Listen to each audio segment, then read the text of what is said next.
Bab 6. Hanya kepadamu kami menyembah, sujud dalam ketiadaan diri.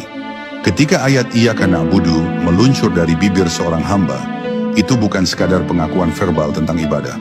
Dalam pandangan para sufi, kalimat ini adalah titik balik, transisi dari pengenalan kepada penyerahan total. Ia adalah deklarasi kerinduan terdalam jiwa kepada Tuhannya, di mana penyembahan bukanlah aktivitas ritual semata, tetapi kehendak untuk melepaskan seluruh kemelekatan terhadap selain Allah. Hanya kepadamu kami menyembah, berarti tidak kepada hawa nafsu, tidak kepada dunia, tidak kepada ego, tidak kepada pujian atau ketakutan.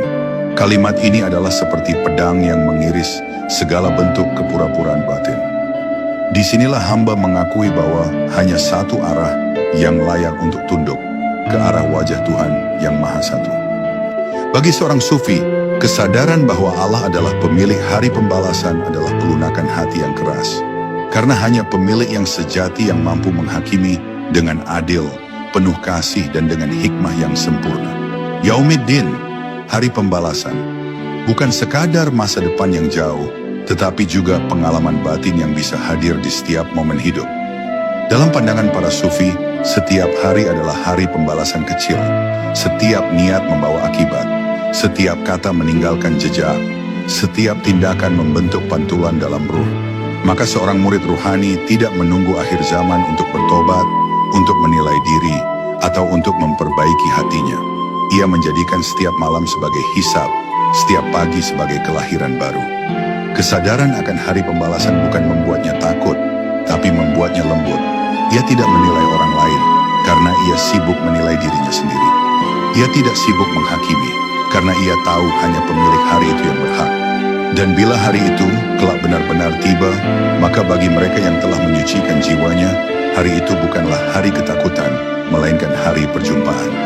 Dalam bahasa sufi, hari itu disebut Yaumul Liqa, hari bertemu dengan sang kekasih.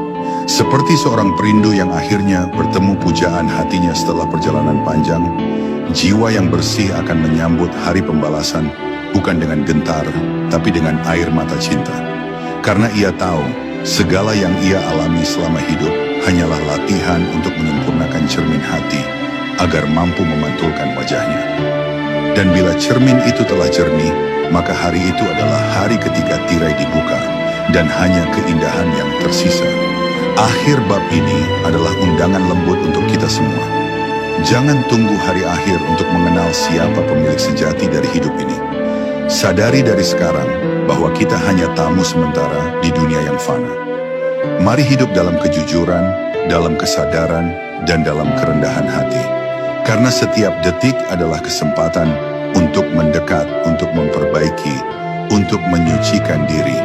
Dan bila waktu kita tiba, semoga kita bukan termasuk yang ketakutan, tapi yang tersenyum, karena kita tahu bahwa kita akan kembali ke pelukan sang pemilik, yang pengadilannya adalah cinta dan keadilannya adalah rahmat.